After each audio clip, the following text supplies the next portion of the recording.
पाकिस्तानी अवाम का कहना है कि इंडिया वालों डरो उस वक्त से जब ताजमहल की दीवारों पर लिखा होगा कल भी भुट्टो जिंदा था, आज भी भुट्टो जिंदा है।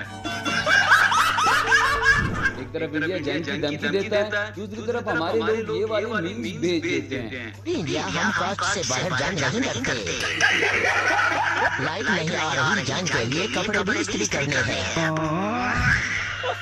जंग रात में करना यार, दिन में बहुत गर्मी होती है। इंडिया प्लीज पानी खोल दो, मेरी आंखों पर साबुन लगा हुआ है।